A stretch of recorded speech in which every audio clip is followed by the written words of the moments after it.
Welcome to R five TV news. Tirupati జిల్లా Naidupeta municipality పరిధిలోని భరత్ నగర్ లో ఉన్న యశ్ ధన్య అపార్ట్మెంట్ లో స్టీల్డ్ ఫ్లోర్ లో అనధికారికంగా చేపట్టిన నిర్మాణంపై ఫ్లాట్ యజమానులు PGRS ద్వారా ఫిర్యాదు చేశారు.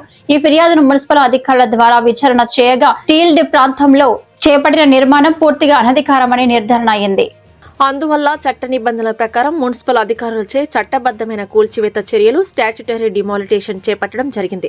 ఇదే సందర్భంలో నాయుడుపేట మున్సిపాలిటీ పరిధిలో అనుమతించిన ప్లాన్ కు విరుద్ధంగా డీవియేషన్స్ లేదా అనాధికార అంతస్తులలో నిర్మించబడిన అన్ని భవన యజమానులు ప్రభుత్వం ప్రవేశపెట్టిన BPS బిల్డింగ్ పెనలైజేషన్ స్కీమ్ కింద తమ భవనాల ప్లాన్లను 3/3/2026 లోపు సమర్పించి చట్టబద్ధం చేసుకోవాలని తెలియజేశారు.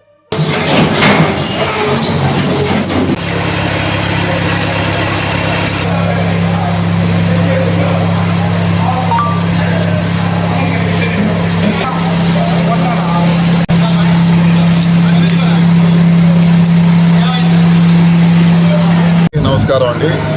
ధన్య అపార్ట్మెంట్ సంబంధించినటువంటి కింద పార్కింగ్ ప్లేస్ ఏదైతే ఉందో దాన్ని పూర్తిగా క్లోజ్ చేసి అది కమర్షియల్గా యూజ్ చేయడానికి చేస్తున్నారు. అందులో ఏదైతే ఈ అపార్ట్మెంట్స్లో ఉన్నటువంటి వాళ్ళు కానీ ఆ చుట్టుపక్కల ఉన్నటువంటి వాళ్ళందరూ కూడా PGRలో కంప్లైంట్ చేస్తున్నారు కలెక్టర్ గారికి. ఈ PGR కంప్లైంట్ చేసిన తర్వాత మేము వీళ్ళకి నోటీసులు ఇచ్చాం. అది ఏదైతే మీరు ప్లాన్కి వ్యతిరేకంగా కట్టినటువంటిది ఉందో దాన్ని వెంటనే డిమాలిష్ చేయమని వాళ్ళకి తెలియపరిచాము. అయినా కానీ వాళ్ళలో స్పందన రాకపోవడం వల్ల ఈరోజు మేము పోలీసు వారి సహకారంతో మరి మా టౌన్ ప్లానింగ్ సిబ్బంది అందరూ కూడా TPO గారు, టౌన్ ప్లానింగ్ సెక్రటరీస్ అందరూ కలిసి ఈరోజు వీటిని డిమాలిష్ చేయడం జరిగింది. అదేవిధంగా రాష్ట్ర ప్రభుత్వము ఈ LRS కానీ BPS కానీ మంచి అవకాశం ఇస్తున్నారు.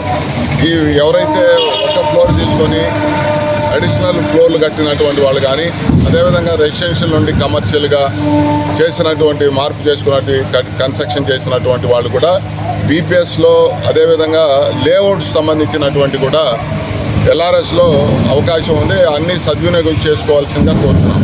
మరి ఈ విధంగా ఎవరైతే అనధికారంగా కన్స్ట్రక్షన్ చేసినటువంటి వాటి అన్నిటి మీద కూడా మేము ఆల్రెడీ నోటీసులు ఇచ్చున్నాము. వాటిని కూడా మేము త్వరలో చర్యలు తీసుకోబోతున్నాము. ఇది ఎవరైతే వాళ్ళకి BPS మంచి అవకాశం ఉంది, లేని పక్షంలో ఈ విధమైనటువంటి పరిస్థితి అందరూ కూడా ఏదైతే ఉన్నారో వాళ్ళు కూడా కల్పించే పరిస్థితి ఉంటుంది. దయచేసి అందరూ కూడా ప్రభుత్వం ఇచ్చినటువంటి అవకాశాన్ని సద్వినియోగం చేసుకోవాల్సిందిగా కోరుచున్నాము.